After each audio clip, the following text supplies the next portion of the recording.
All right, guys, what's going on? Welcome in. So, obviously, massive game right out of the gate. New York Jets at San Francisco 49ers, Monday Night Football. Like, it doesn't get any more crazier than that, in my opinion. I feel like whether you're a Jets fan, whether you're a 49ers fan, or a fan of literally any other team in football, Lions, Saints, take your pick, whoever, like, you're going to be dialed into this game, right? There's so many different storylines. Two teams that, have deep playoff deep playoff push aspirations, Super Bowl aspirations. In this one, I'm joined by my buddy Javen from the Gold Rush podcast. What's going on, bro? What's going on? Not much. I'm just looking forward to this game, man. Every day, my skin is crawling and I'm getting excited. I'm getting more pumped for it. I got scheduled for work on it, and I told him I might have to call out, guys. I gave him a heads up. I might have to call out to tune into this. More than likely, I'm not going to lie to you. Yeah, dude. No, I totally hear you, man. I've been in the same boat. I had my first job. I would call out like every single Sunday during football season until they like caught on. But in any case, yeah. Actually, before we dive into kind of the preview here, what's good with all the Raiders stuff behind you? Are you a Niner and Raider fan? Or? So I am a Niner fan. I grew up I remember the 49ers and Ravens Super Bowl. That was probably like my first biggest moment as a Niner fan. But my dad, he's a Raider fan through and through, and so as a baby, I have a lot of baby pictures in Raiders gear. Very embarrassing looking back on it. I don't know how I didn't fall under the Raiders trap with my dad with being such an influence, but my mom and her side of the family are big Niner fans, and I was always around them. So, I just fell into line. And so that's why like this one right here, it's a house divided sign, and half of it is Raiders, half of it is Niners. Cool, man. Cool. Yeah, dude, Oakland, like I remember, just the black hole, those games over there, just such an epic kind of atmosphere, like the fans just flood the stadium. I always remember those games, when the Jets would go and play the Raiders, over on the West Coast, it would just be like insane. But kind of in those, I believe it was 2009 or it could have been 2010. Always a tough place to play. But dude, in any case, bro, main question I wanted to kind of get your opinion on right out of the gate. Super Bowl hangover. Obviously the 49ers they've had a ton of success in the regular season. They've also had a ton of success in the playoffs as well. But as far as just getting to the final dance and then coming up short a couple times, no disrespect, but just calling it, we see it. Do you get the vibe, whether it's from, training camp reports, watching all the interviews, reading articles and whatnot, is there that post Super Bowl loss type of like lull that we see like a lot of teams kind of stumble out of the gate in that following season? Are you kind of picking up on that vibe at all or no? No doubt this offseason, Niners, we've had a plethora of off seasons with quarterback drama. Now we had Ayuk drama. We had Trent Williams drama. And so it does kind of feel like the vibes are a little bit off. And frankly, I wouldn't be surprised going into this game if it starts off kind of sloppy for the Niners side. I just saw reports, Chris Forster, the Niners O-line coach, he said that Trent Williams might have to rotate out with Jalen Moore because of conditioning. Trent, he sat out all offseason, which is pretty big for the Jets. Super Bowl hangover. Listen, I don't know very many talented teams that start off a season and don't make it back kind of to where, a playoff push, I feel like it is the floor for this Niners team. You expect to make the playoffs and win a game or two. So yes, I'm concerned a little bit. Thinking back in 2019, when we lost that Super Bowl against the Kansas City Chiefs, the season after that, that's of course, I believe, that's after when we went the 12th overall, traded back up to pick up Trey Lance at number 3. That was due to just bad luck. Ironically, facing the Jets early in the season, we lost, Nick Bosa for the rest of the year. Yep. We were banged up a lot that year. So I think if the cards are in our favor this season, we should be able to dominate this division and make it back into the playoffs. There is some concern to start off slow, in my opinion, with how sluggish, again, with Ayuk and Trent Williams. But all in all, I'm not too concerned. I'm confident. I feel like these guys are juiced up, especially the older folks like Kittle. I think even Debo has that chip on his shoulder. They're tired of losing in the playoffs in the Super Bowl. So I really feel like, the window is closing. The window's closing. I can admit that, but I want to see them come out guns firing. Yeah, dude, I hear you. I think, well, I'll say this, man. Even though you might be a little concerned about Trent Williams and Brandon Ayuk, at Mhm. least, dude, at least they're there. At least the That's true. holdouts ended. Hassan Reddick is still, as far as Yeah. like the actual recording of the show, which is Friday night here. It's he's still not there, right? Still has not reported.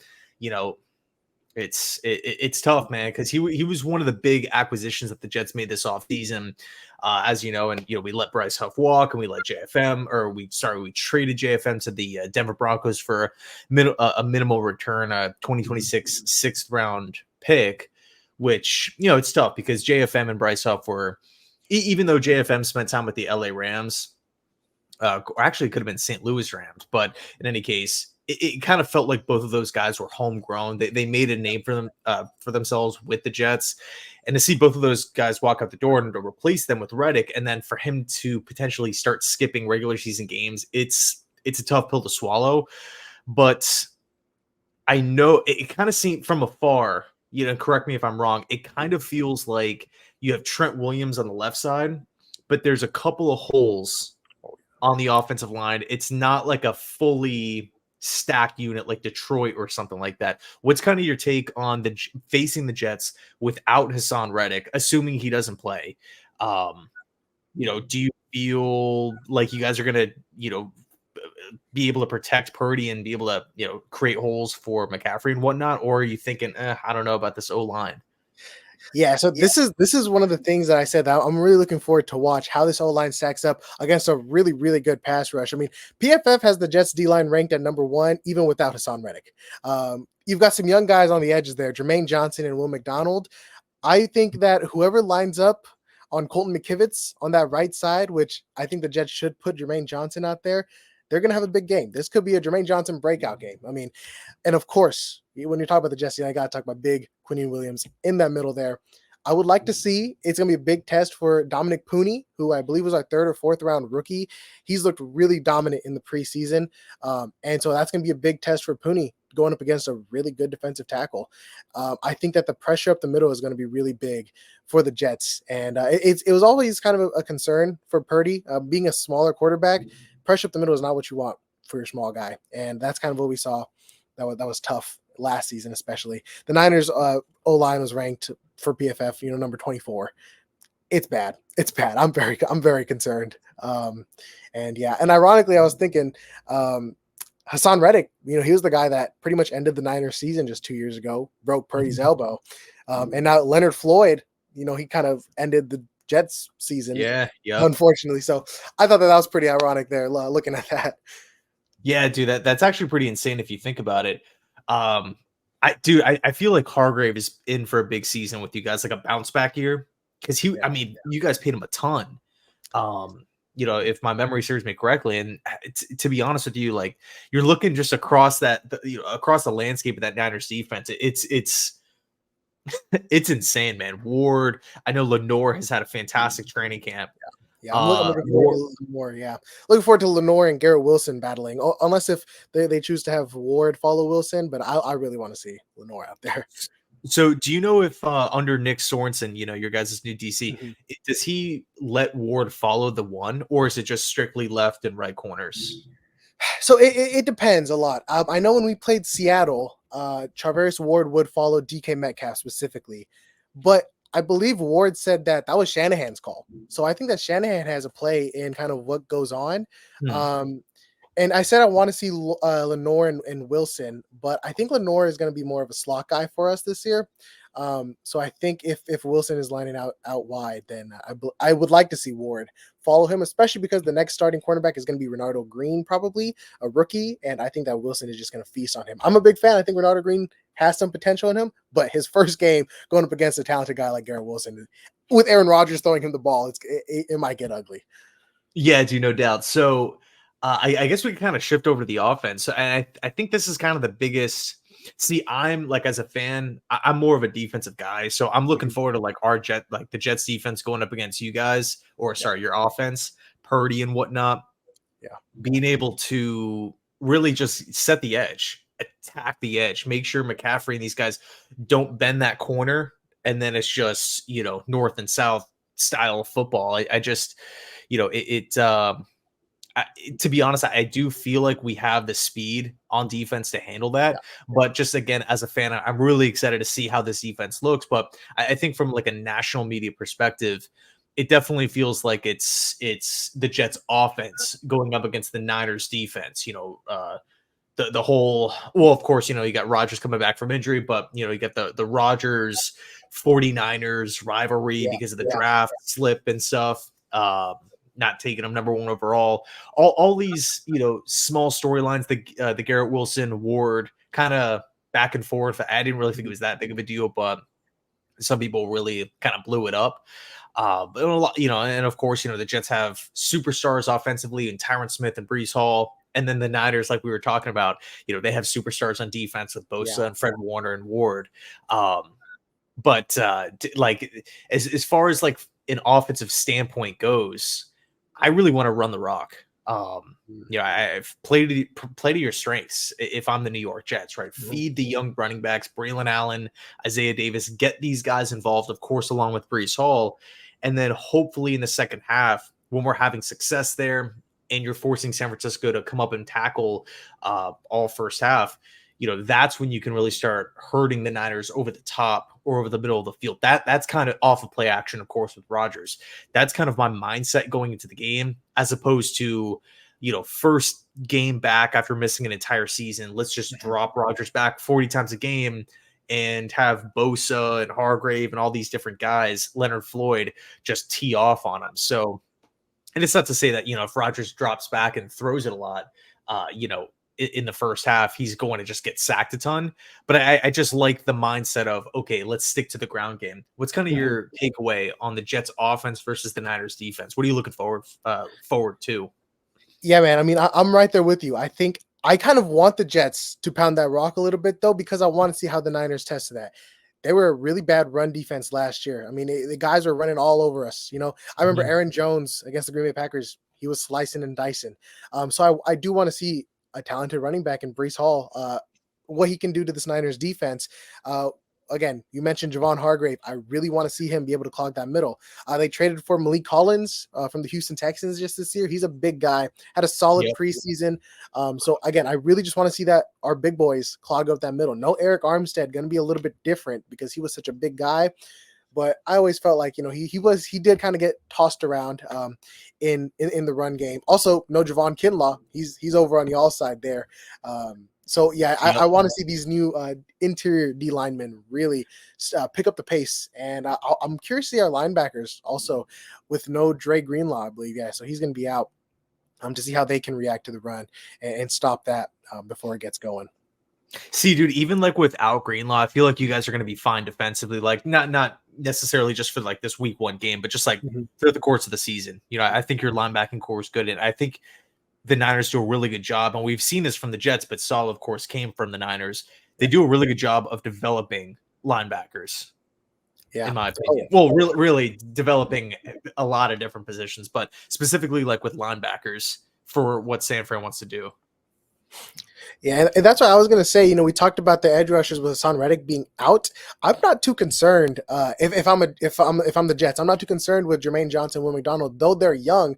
Salas has such a great track record with what he can do with defenses that I think Jermaine Johnson. I was a big fan of him coming out of the draft. I think the Jets had a great draft that year. That was with Sauce and Garrett Wilson. And so yeah, that really put me on watch with the Jets. I've always been kind of rooting for them since then. And then of course the trade with Rodgers, which is it's gonna be quite a game. We had a game yesterday with the Chiefs and Ravens. This can very well overtake that for the game of the week. I mean, Yeah, dude, 100%, 100%. I think it's gonna go right down to the wire. mhm. Not to put you on the spot here, but what are you thinking as far as score prediction? Who do you think? Who do you got winning? All right, yeah. So I could really see it going back and forth. Mhm. I'm a Niner fan. I gotta pick the Niners. The spread is 4.5. That's very tight. Yep. I got Niners. I'm gonna say 31-24, Damn, maybe 31 28. points. I 31 think I points. think it's gonna be. I think it's pretty. I think it's pretty high scoring. I think both offenses are gonna get going, and yeah, I could see it going. I want to see Brock Purdy, use his legs a little bit, scramble out. I'm excited to watch Brandon Ayuk versus Sauce Gardner. Does Sauce follow receivers, or is he going to stay on his spot? Not really. I mean, the Jets have kind of talked, or Salah has talked about, maybe doing it a little bit more. Mhm. But traditionally in the system, it's just kind of one side. Okay. And Salah, as came from Seattle, then Jacksonville, and San Francisco. So he's never really had. I mean, even like Richard Sherman would stick on one side of the field. Back in those the LOB days, but yeah, dude, Sauce doesn't really follow too much. Maybe that changes. I don't think we're probably going to see it a lot Monday night because the 49ers can hurt you both directions. It's not, or not on both directions, on either side of the offensive line. And it's not like DJ Reed on the other side is like a Achilles heel where we're like, okay, we got to cover him and make sure he always has help, or make sure he's always on like the weak part of the opposing offense. Dude, San Francisco, like it's. I feel like defensive coordinators will drive themselves crazy trying to think of how to stop this Niners offense when it comes It's a to matchup. talent. It's a matchup nightmare. Yeah, you got so many guys. You take out Debo, you got Ayuk and Kittle and CMC to worry about. You take out another one, you got the rest. I mean, I get it. But I think if any team were to stop them, it's that talented Jets roster, man. I mean, likewise to the Niners, I feel like they've got guys at each level. I can admit that. I have the Jets going really far this season. Yeah, I mean, That's you sick, got man. again. Yeah, we mentioned the D line, linebackers. I mean, CJ Mosley, he's nobody to ignore. He's still a great tackler, and then of course Quincy Williams, who hey, we'll see him being tested with Kittle there, and I feel like he has the speed and zone coverage enough to at least stick with Kittle potentially. And then of course that secondary is maybe one of the best in the league. I mean, I gotta respect what the Jets have built out there. Cool, man. Cool. And then also too, for everybody listening, his link is going to be listed right down below in the description box. Go check him out on YouTube, on Instagram as well. And then dude, do you have a Twitter, by the way? I do. Okay, It's just gonna cool. be That'll be listed as well. for sure it's just at the Gold Rush Pod. At the Gold Rush Pod. But Let's go. what's your score prediction, real quick, just before we end it off? Yeah, dude. So I'm gonna go opposite. I think it's gonna be low scoring. I think Okay. again, just knowing how talented the Jets defense is and the 49ers defense, and also too, looking at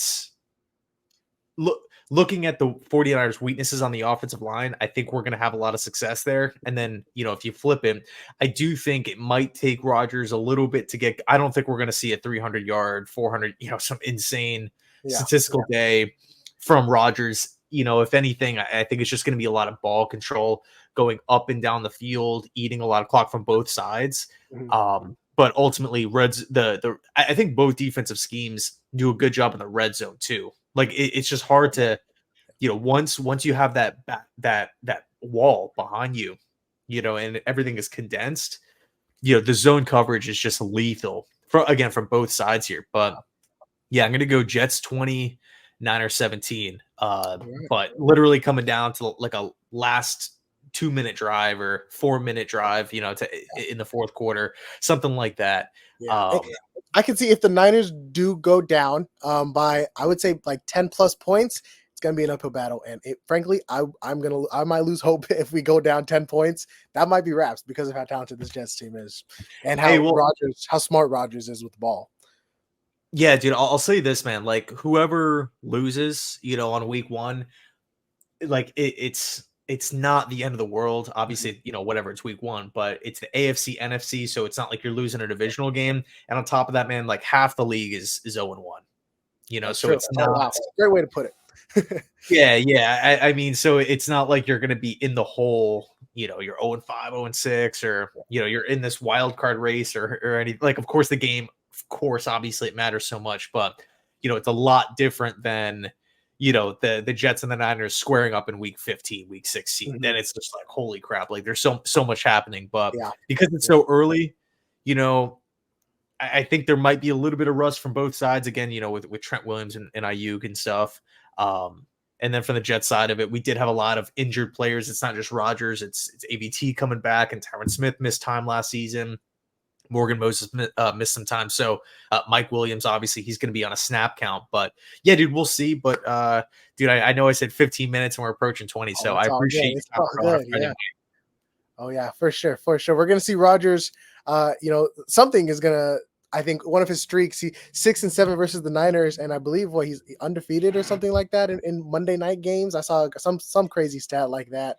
He Yeah, does good. He does good in prime time, basically. So we'll see which curse it is. Which curse is gonna be.